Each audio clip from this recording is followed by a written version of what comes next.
पंढरपूर विठ्ठल मंदिरातून आता एक मोठी बातमी समोर येत आहे। पंढरपुरातील विठ्ठल मंदिरामध्ये पुरातन तळघर आढळून आलं आहे। 7 ते 8 फूट खोल असणाऱ्या तळघरामध्ये मूर्ती सदृश्य अवशेष असल्याचे सांगण्यात येत आहे। सध्या हे तळघर मंदिर समितीच्या वतीने झाकून ठेवण्यात आलं आहे, मात्र लवकरच हे तळघर उघडण्यात येईल। या संदर्भात विठ्ठल रुक्मिणी मंदिर समितीचे कार्यकारी अधिकारी राजेंद्र शेळके यांनी प्रसार माध्यमांना माहिती दिली आहे। रुक्मिणी मंदिराचं जतन आणि संवर्धनाचं काम सुरू आहे।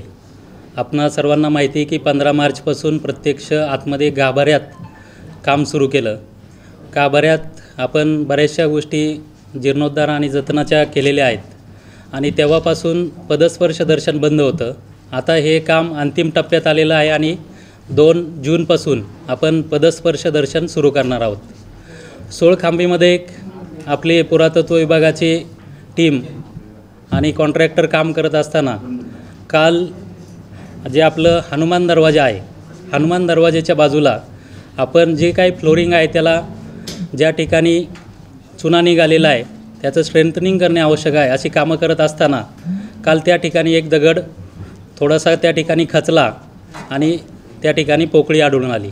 तो दगड काढला असता त्या दगडाच्या खाली एक तळघर असल्याचं दिसून आलं।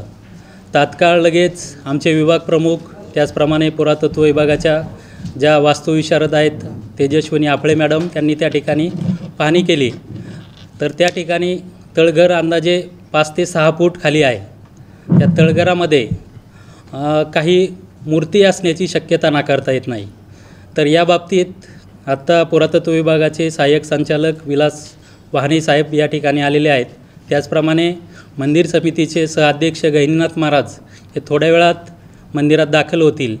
त्याचप्रमाणे या पांडुरंगाच्या मंदिराविषयी पंढरपुरातील आणि इतरच सर्वच ठिकाणचे जे माहितगार महाराज मंडळी आहेत, वारकरी संप्रदायातली आहेत, त्या सर्वांशी चर्चा करून त्या तळघर त्याच्याविषयी काही ऐतिहासिक माहिती आहे का याचीसुद्धा माहिती आम्ही घेत आहोत आणि त्यानंतर ह्या तळघरात आतमध्ये जाऊन पाहणी करायची किंवा नाही या बाबतीत मंदिर समिती त्याचप्रमाणे पुरातत्व विभाग आणि शासन त्यामध्ये निर्णय घेईल आणि त्यानंतर या तळघरामध्ये काय आहे या बाबतीत आपल्याला समजून येईल।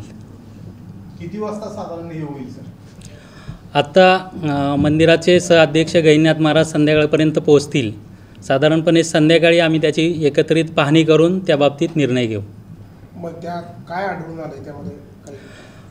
तळघराची 5 ते 6 फूट खोली आहे आणि त्याचं वरचं जे तळघरात जाण्याचा जो मार्ग आहे तो थोडासा अरुंद आहे, त्यामुळे आतमध्ये काय असेल या बाबतीत जास्त आपल्याला आत्ता सांगता येणार नाही, परंतु मूर्ती सदृश्य काहीतरी त्याच्यामध्ये दिसत आहे, तर ते पाहणी केल्यानंतर त्याच्यामध्ये आपल्याला निश्चितपणे सांगता येईल।